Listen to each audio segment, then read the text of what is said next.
जब तक तोड़ेंगे नहीं तब तक छोड़ेंगे। बहुत लंबा दंगल चलेगा रे तोर। नमस्कार फ्रेंड, मेरा नाम रुद्र प्रकाश और आप देख रहे हैं concept with Rudra YouTube channel को। आज जो है हम लोग इकोनॉमी का अर्थशास्त्र का एक टॉपिक को, वो टॉपिक है कि जीडीपी में हम लोग लास्ट प्राइस को क्यों जोड़ते हैं। लास्ट प्राइस क्यों नहीं रखे? लास्ट प्राइस जो है ये हम बार बार बोल रहे थे, ये क्या है लास्ट प्राइस, अंतिम प्राइस क्या है, हम ये बार बार क्यों बोल रहे हैं, इसको क्यों जोड़ रहे हैं जीडीपी में। ओके, अगर आप इस चैनल पर नए हैं तो इसको लाइक और सब्सक्राइब करके जाइएगा, क्योंकि यहाँ समझने के बाद आपको इस चैनल से हटने का मन नहीं करेगा। चलिए इसको हम लोग चलते हैं। जैसे मान लेते हैं कि एक किसान, ये क्या आपका है, एक किसान है, ठीक है, एक ये फार्मर है, किसान है।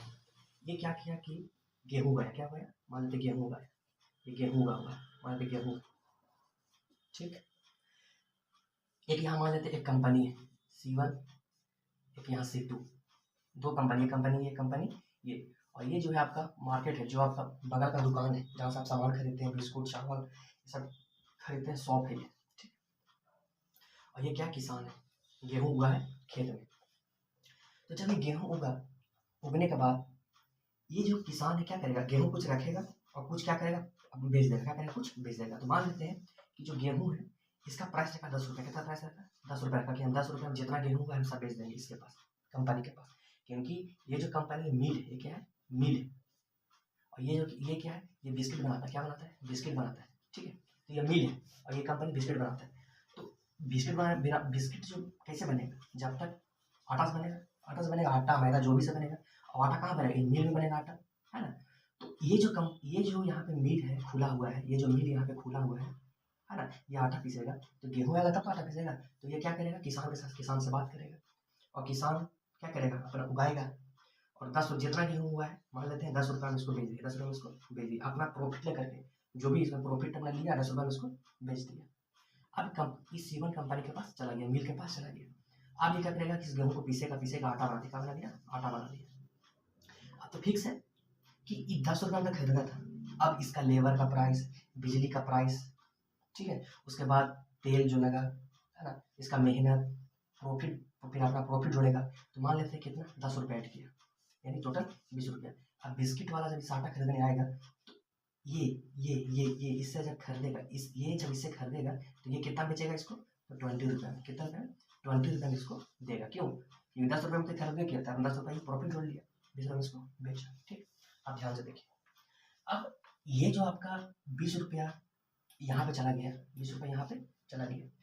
अब ये कंपनी है, ये क्या है, कंपनी ये बिस्किट तैयार करेगा, तैयार कर करके और बिस्किट यहाँ पे बनाएगा, पैकेट में इसको पैक करेगा।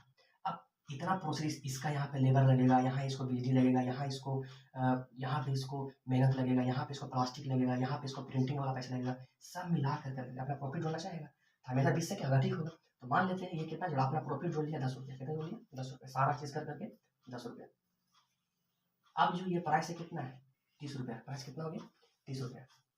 लेकिन देखिए ये जो है अभी अपना इसमें प्रॉफिट जोड़ा, अपना इसमें ही प्रॉफिट जोड़ा है 10 रुपया, लेकिन बिस्किट में जितना प्रिंटिंग हो जाता है सब यहीं पर जाता है, सब यहीं पे कि इतना प्राइस बिस्किट का हो गया, ठीक है।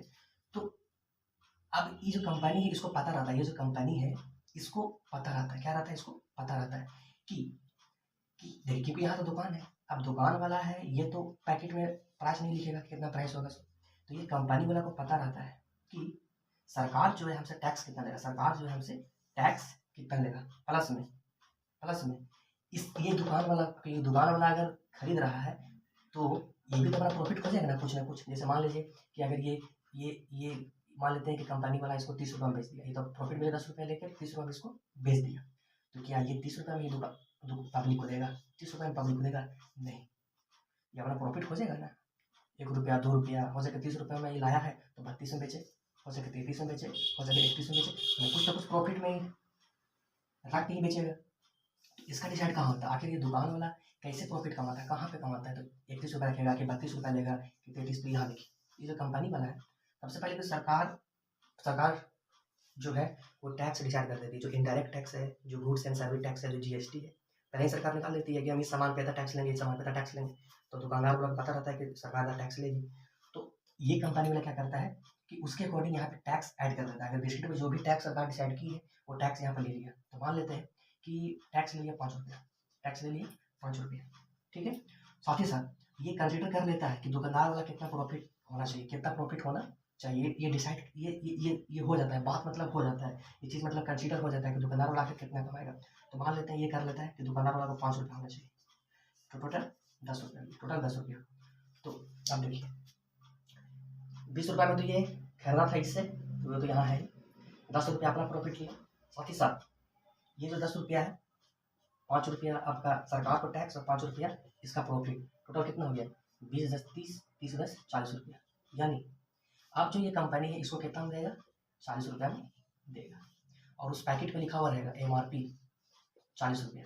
यही MRP जो है वो लिखा हुआ रहता है कि 40 रुपया है, 40 रुपया मैक्सिमम रेट प्राइस है, 40 रुपया जो पैकेट में है वो लिखा हुआ रहता है। इस 40 रुपये में सरकार का टैक्स भी रहता है ना, दुकानदार का प्रॉफिट भी रहता है। इसलिए कहा जाता है कि 40 से बेसी नहीं बेच सकता, 40 से बेसी दुकानदार नहीं बेच सकता। क्यों? क्योंकि इसमें इसका प्रॉफिट हो रहा है, ठीक है। तो वही वस्तु अब क्या करता है, वस्तु जो बेचता है MRP से, या तो MRP बेचे 40 रुपया में, और MRP से कम बेचे 37 38 39 जितना भी दे सकता है वो बेचे, ठीक है।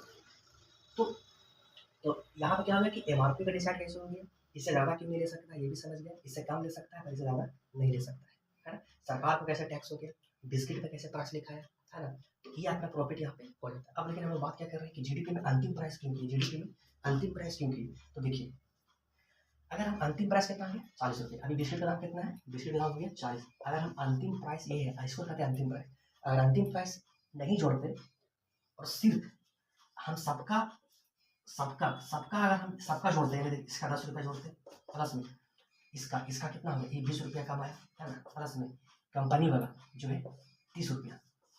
पहले ऐसे जोड़ा था कि गेहूँ वाला बेचा इसके पास 10 रुपया बिस्कुट में ऐड हो गया, फिर ये बेचा इसके पास तो कितना बेचा 20 रुपये, ये भी ऐड हो गया, ये बेचा इसके पास तो ये भी ऐड हो गया है ना, ये भी ऐड हो गया। और फिर शॉप वाला जो शॉप है वो अपना ध्यान रख मतलब इसका प्रॉफिट रख करके, तो ये मान लेते हैं कि यहाँ पे ये तो अपना प्राइस रखा, कुछ रख करके मान लेते रख देते हैं यहाँ पे कितना 40 रुपया, 30 रुपया किसी का था, अपना ध्यान रखता 40 रुपया, कितना 40 20 60 60 70 रुपया।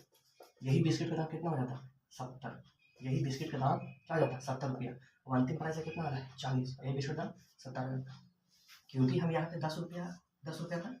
और फिर देखो यही 10 रुपया यहाँ पे ऐड है, और यही 10 रुपया यहाँ भी ऐड है, और ये 20 रुपया यहाँ भी ऐड है ना, 40 में ऐड है, ठीक है। इस कारण से कहा था कि दोहरा ये वाला यहाँ ऐड हो रहा था, और फिर ये टोटल ऐड हो रहा था यहाँ पे, दोबारा ऐड होकर करके प्राइस बढ़ जा रहा था, ठीक है। इस कारण से प्राइस हाइक हो जा रहा था, प्राइस बढ़ जा रहा था। इस कारण से इसको हटा दिया गया, ये जो मिडिल वाला था सबको हटा दिया गया, बोला कि नहीं अंतिम जो होगा प्राइस वही रखा जाएगा, 30 रुपये का फर्क है। तो अंतिम प्राइस इसलिए हम लोग GDP में लेते हैं, ठीक है। तो ये चीज़ था कि GDP में अंतिम प्राइस क्यों हम जो बार कहते हैं अंतिम प्राइस ये होता है, ठीक है। तो आज हम लोग क्या समझे, हम लोग समझे कि GDP क्या होता है, GDP में अंतिम प्राइस का मतलब क्या होता है, और दुकानदार जो है वो कैसे अपना प्रॉफिट ले सकता है ना, और पैकेट पे जो MRP होता है वो कब डिसाइड होता है ना। ये सब चीज़ आज हम लोगों ने समझा, ठीक है। तो ऐसा आपने कभी भी अभी तक नहीं समझा होगा। तो अगर आप लोगों को वीडियो पसंद आया है तो आप इसको लाइक कीजिए, सब्सक्राइब कीजिए, ओके। जब तक तोड़ेंगे नहीं तब तक छोड़ेंगे।